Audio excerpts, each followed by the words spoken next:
there. My name is Janelle Barksdale, and I'm the founder of Roses and Thorns and Roses and Thorns Book Club. We are reading for June Relationship Goals, and this is a review of Chapter 5. Chapter 5 is titled, Does It Need to End? Wow.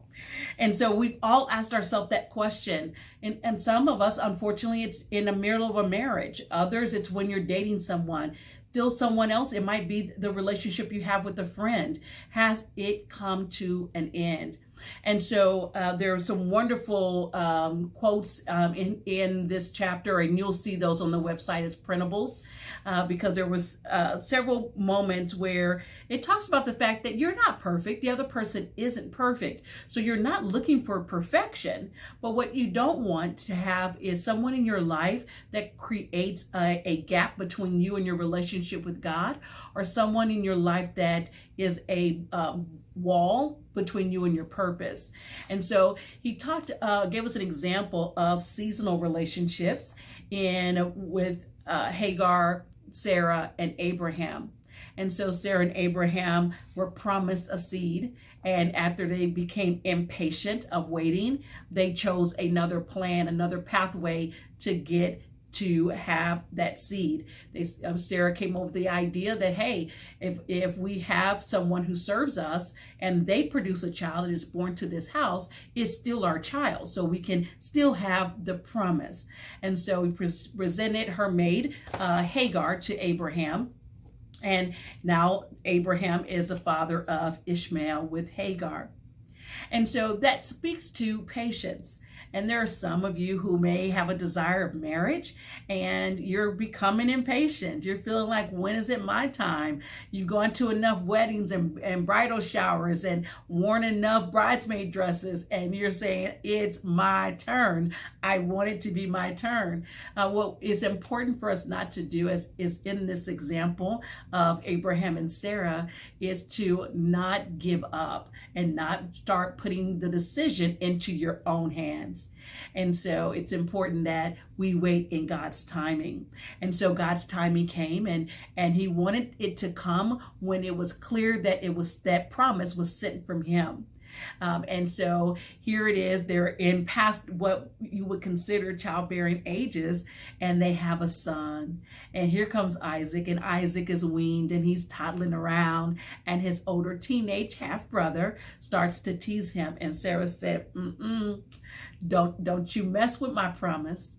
And so, like Sarah encouraged Abraham, and Abraham prayed and got direction from God that it was time for that diversion. It was time for the plan that they had created, the relationship that they had built, for it to go out of their lives.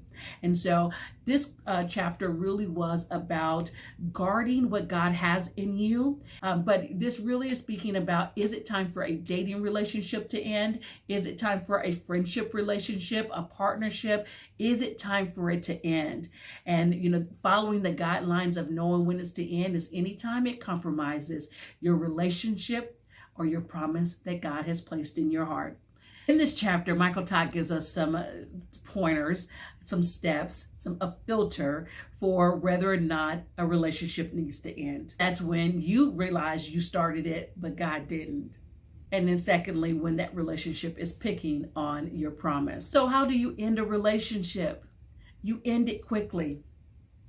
You end it kindly, and you end it cleanly. So as soon as Abraham got that confirmation it was time for Hagar to go, he got up early that morning, he prepared, and then he gave the announcement that it was time for her to go. We don't read where he spent months and months and years trying to convince Sarah that he could fix it. He didn't try to say, well, I'll put her over in this house and her and Ishmael can stay over here. He didn't try to resolve it. He quickly finished it. The other thing is, he ended it kindly.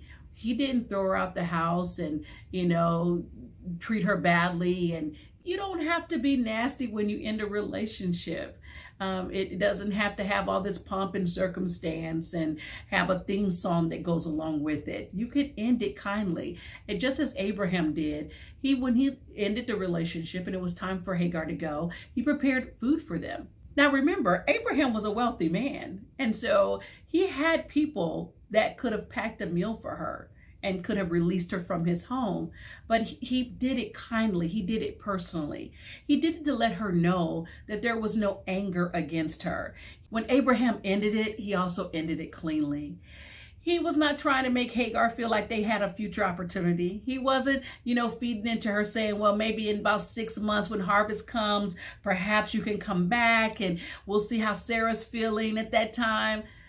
No, he didn't. He ended it cleanly. I think sometimes we really do, especially, when you're trying to live a life and follow Christ. You don't want to be rude. You don't want to be nasty. But sometimes we're so vague that the other person doesn't even realize that the relationship has ended. And so we do want to make sure that it is clear.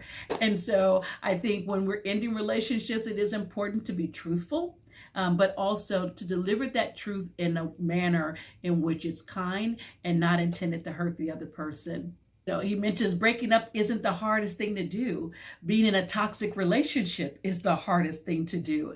And ultimately, trusting that decision to God, that, He will heal your heart and He will also help you with direction when you choose next. And so, does it need to end? That's a question I want to ask you. I enjoy reading this chapter with you. I'm looking forward to reading chapter 6 of Relationship Goals.